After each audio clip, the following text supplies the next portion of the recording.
Okay, so as you guys can see, I've already imported again today's image already here into Photoshop. Let's just double tap and rename that to basic. Great. So before I start doing the whole process, I quickly want to show you guys, here is obviously the after and as well the before and after.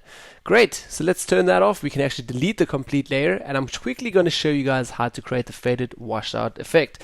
Before I start with that, also over here I'm just going to select the actions palette. If you guys don't have the actions palette, please go to window and select actions over here. So I'm going to select the group over here and create a new action. Let's quickly rename this to faded effect, and I will also explain you guys after the tutorial why I've done this. Hit record over here, and now we're able to also record every step that we do. So I don't need to go and do that for every time when I retouch. I've already got that saved just as an effect, like almost a preset. Okay, great. So for the first start, I'm going to go to adjustments and select hue and saturation adjustment layer. Just going to keep it there for the moment. We're going to play with it in a minute. Now as well, I'm going to go back to adjustments, and I'm going to go to channel mixer over here and turn my image to black and white. Now first of all, I still need to also click this box saying monochrome over here, and that will change it to black and white. Now you guys are also welcome to do it with Lightroom, Camera Raw, whatever you please, or a different technique. I like to choose this one because it's quick and easy as well. Great, so I've already changed that. I'm not going to play with all of these sliders here. I'm literally going to go to hue and saturation, and now in hue and saturation I'm going to use the different channels over here, and then again tweak these different channels. Now as well, this is a portrait, so a lot of skin tones have a lot of red skin or red colors in the skin. So I'm going to actually choose a red channel over here and just take the lightness here and tweak already my red tones a little bit. So let's also take that down a little bit. So as you guys can see, if I tweak that down even more, you will see all the red tones. Yeah, that's actually going to be affected here. I want to make my skin a little bit brighter over here, so maybe like a +5 or 6. Great. And let's have a look also for the blues, for the sky, maybe down a little bit. Yeah, just like a little bit, that's okay. Or like a -40. Then as well, I'm also going to go into the yellow tones, and let's have a look if we turn down the yellows a little bit more, up or down. Yeah, down a little bit more, just giving a bit of contrast. I think that will look really nicely once we do the faded effect. Okay, like a -51, that's good. And now for the very important step again, we're going to go back to adjustments again, and just over here select the curves, and now we're going to create a little washed out effect with all our black and shadow areas. So for the first start again, here on the line, you just want to make like one anchor point over here, another one over here, and another one over here. Try not to move too many of those. Then as well, one over here, and as well the last anchor point, just our shadow areas. We're going to tweak that up all the way, and take this little guy, also tweak that up a little bit. And as you guys can already see how that already affects our image here. Let's press Z, zoom in a little bit and a little bit down, and you guys can obviously tweak it to the way you like it. So you can either make it a little bit less, a little bit more, a little bit stronger as well. Just having a little bit more blacks here. That actually looks really nice. Let's take it down a little bit more. And you guys, it's obviously a little bit of a creative approach as well, so play a little bit with this.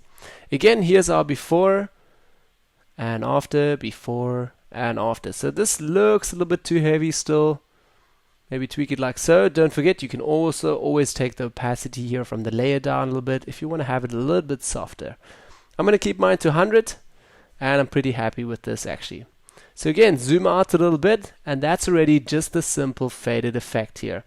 Lastly, I'm still going to just take all of these 3 layers via holding shift. Okay, select shift, that selects all the layers. Now we're going to go over to this little icon over here, the arrow, select that and say new group from layers, and we're going to rename this as well to faded. Also faded effect if you like. Great, and hit OK. Great, so we've done everything. We've got our faded effect. Last step that we still need to do here is just literally stop our recording from the action. So again, hit stop over here. That will have successfully recorded all our steps here, as you guys can see. So I'm just going to minimize this again, faded effect. And now for the last step that I still want to show you guys, what I sometimes tend to do is just create a new empty layer again.